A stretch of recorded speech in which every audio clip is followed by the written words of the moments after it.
There are stories you hear once and can't stop thinking about. Stories whispered in half-truths.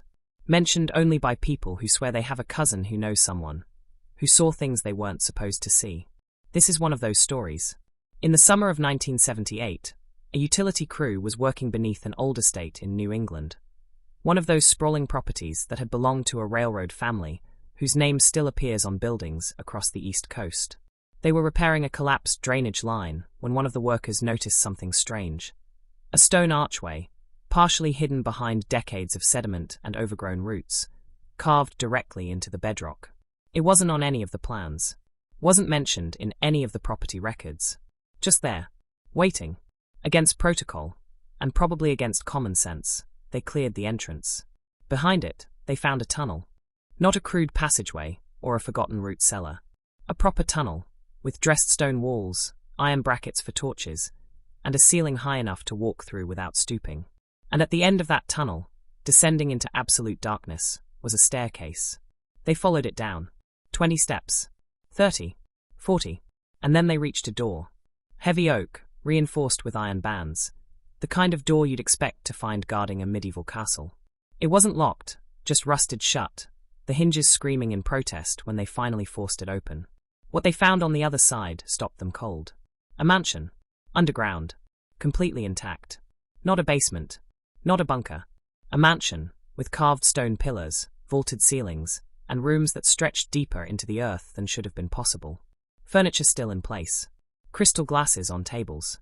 A fireplace filled with ashes from the last fire ever lit there. As if the family had simply walked out one evening in 1923 and never returned.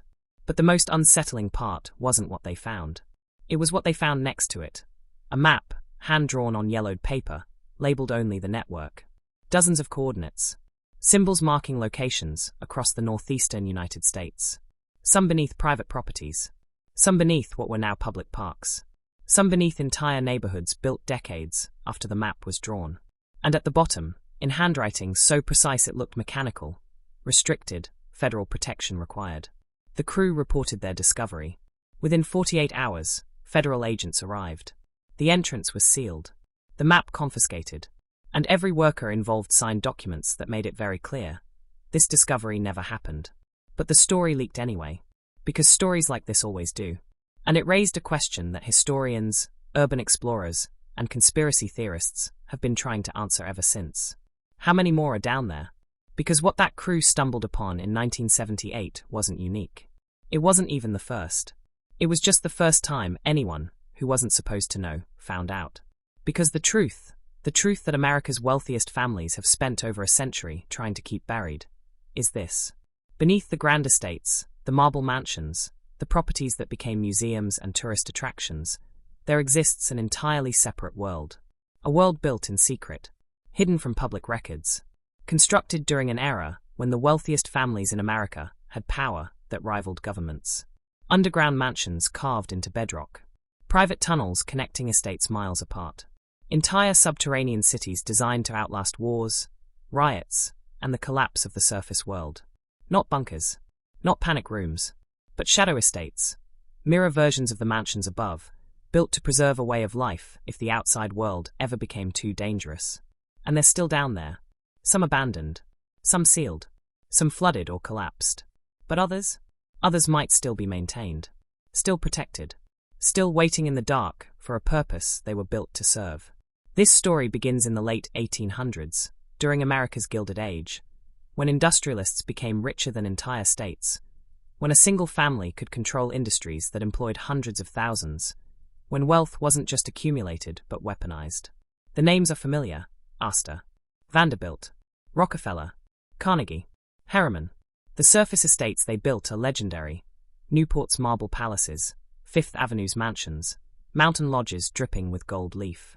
These were the homes the world was meant to see, the monuments to their power. But while the public marveled at the grandeur above, these families were quietly building something else below. Because wealth of that magnitude comes with a dark companion: fear. Fear of the masses they exploited. Fear of the riots that could erupt if workers finally rebelled.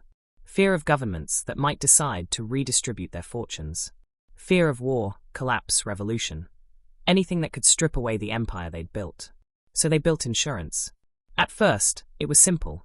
Reinforced basements, hidden vaults, escape tunnels leading to safe houses miles away. But as their wealth grew, so did their ambition. Why just hide valuables when you could hide everything? Your art collection, your library, your wine cellar, your staff, your life. By the early 1990s, enough evidence had surfaced that architectural historians could no longer ignore it. These weren't basements. They were shadow estates, fully realized underground mansions designed to mirror the opulence of the world above, built as though the families anticipated a day when the surface would become unlivable. The scale was staggering. Beneath a railroad tycoon's property in upstate New York, surveyors discovered a 12-room limestone corridor extending nearly 200 feet beneath a maple forest. Every chamber was furnished as if the residents had simply stepped out for the evening. Persian rugs still covered stone floors, oil paintings hung in gilded frames, leather-bound books lined mahogany shelves. One room contained a grand piano, still in tune. But it was the design itself that revealed the true genius and the paranoia of these families. These underground palaces weren't crude shelters. They were engineered with meticulous care. Stone ballrooms with vaulted ceilings 20 feet high, lit by crystal chandeliers powered by early electrical systems. In one Massachusetts estate, the ballroom floor was inlaid with Italian marble in patterns that matched the mansion above, a perfect mirror image, buried in darkness. Libraries carved directly into bedrock, their walls lined with thousands of volumes. Climate-controlled by ventilation systems, so advanced they rivaled modern HVAC technology. Servants' quarters arranged in circular loops, designed so staff could move invisibly through the underground without ever crossing paths with the family. In some estates, these quarters connected to kitchens equipped with coal-fired ovens, copper cookware, and industrial ventilation that drew smoke through hidden shafts disguised as garden follies on the surface. Private stables and carriage halls carved into chambers large enough to house a dozen horses. Limestone floors sloped for drainage. Wrought iron gates separated each stall. And perhaps most astonishing, private rail tracks connecting these underground mansions directly to regional train lines. The wealthiest families could board a train in their cellar and emerge miles away, never once stepping into public view. One estate pushed the concept to its limit. Discovered in 2003 beneath a Virginia property, it contained something no one expected: a full underground garden.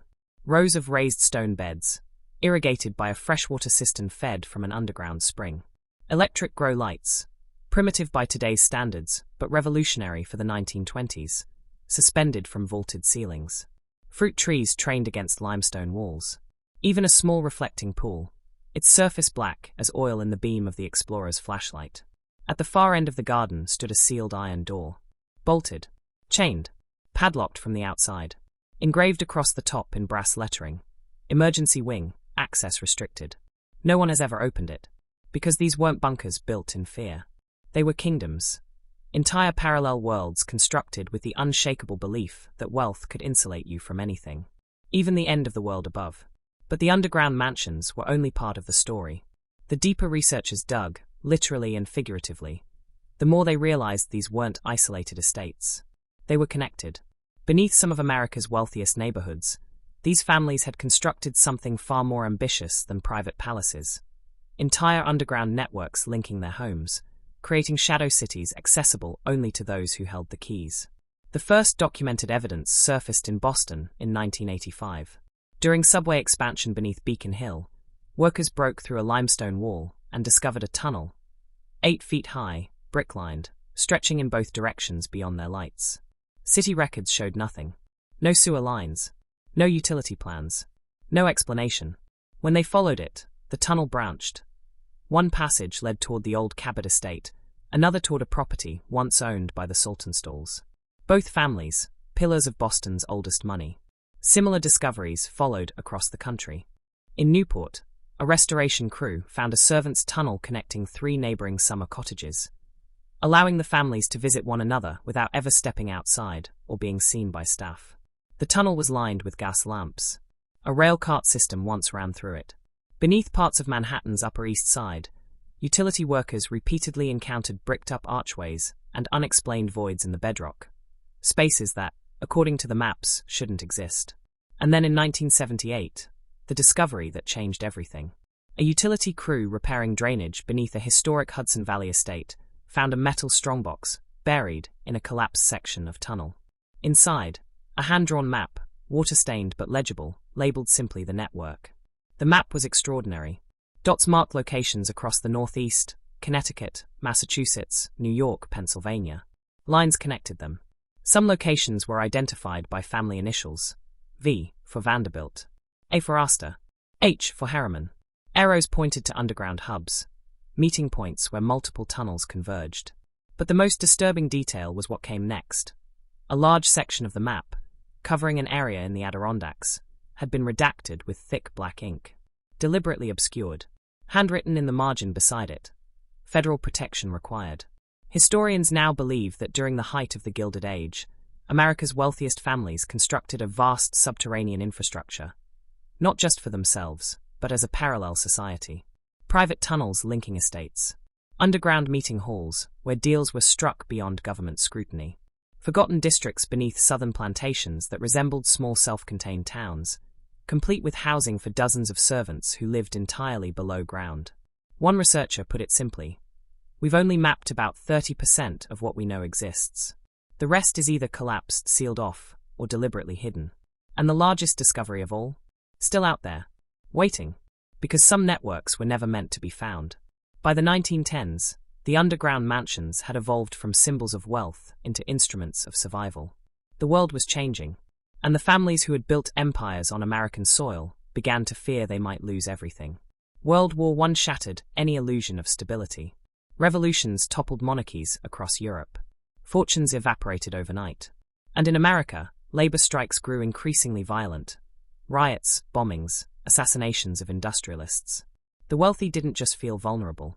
They felt hunted. So they went deeper. Construction accelerated beneath estates across the country. What had once been luxurious underground retreats became fortified sanctuaries. New wings were added. Security systems installed. Entire sections designed to be sealed off at a moment's notice. One Pennsylvania estate expanded its underground complex to include a private schoolroom, fully furnished with desks, chalkboards, and dormitory beds. The family planned to keep their children below ground for months at a time if war reached American shores. In a Long Island mansion, workers installed a vault with walls 18 inches thick, designed to store not just family heirlooms, but gold bars pooled from multiple allied families. A shared reserve in case the banking system collapsed. And in the Berkshires, an underground meeting hall was constructed with a coded locking system, so complex it required 3 separate family representatives to open it simultaneously. What they discussed inside was never recorded.